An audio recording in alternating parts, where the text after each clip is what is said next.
What are the instructions that are you giving right now before you leave that should be taken care of and done immediately? I think everybody has to step up and be part of the solution.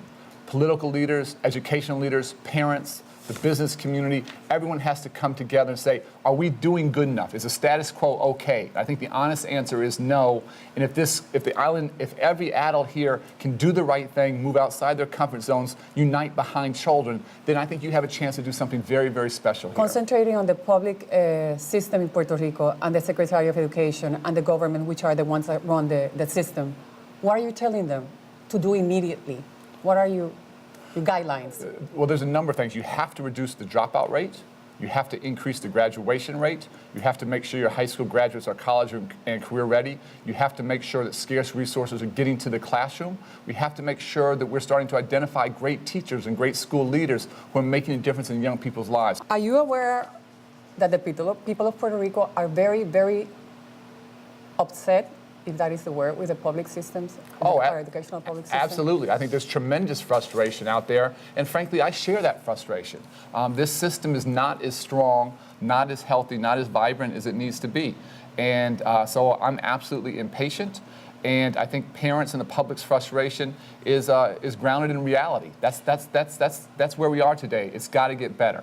Why didn't you meet with the union leaders that represent the teachers? Yeah, no, we were very, very happy to meet with union leaders. I meet with union leaders everywhere I go. They chose not to. Some of them chose not to. That's their choice. Were they invited? Absolutely, they're invited. We had many union leaders in the town hall yesterday. Education is the key to success. An uneducated nation is condemned to failure. Are we condemned to failure right now? I don't think you're condemned to failure, but I do think, and I was very clear last night, Puerto Rico's at a crossroads. And I think there's some hard choices to make.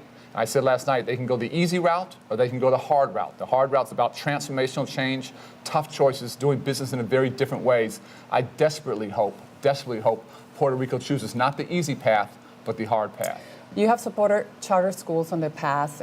You had like 75 charter schools when you were CEO of the Chicago Public Education Department. Do you think that's an alternative for Puerto Rico? I think is that being considered as an alternative for Puerto Rico? It hasn't been here, and that's not a make or break issue. These are false debates. It is not important for you. It's not. These are debates between adults. What we need is more good public schools. We need more great public schools where children are learning, where they're supported, where they're safe. We need less bad public schools where we have dropout factories, where students are being bullied, where they're not safe. We need more good public schools. That's what this is about. Not necessarily because we ask for a waiver. We will get it because we. Let me be very clear. If there's a low bar, if we're not doing the right thing, we will not grant that waiver. We will not partner. We're going to have a high bar, and we're going to partner with places that are doing the right thing by children. Thank you.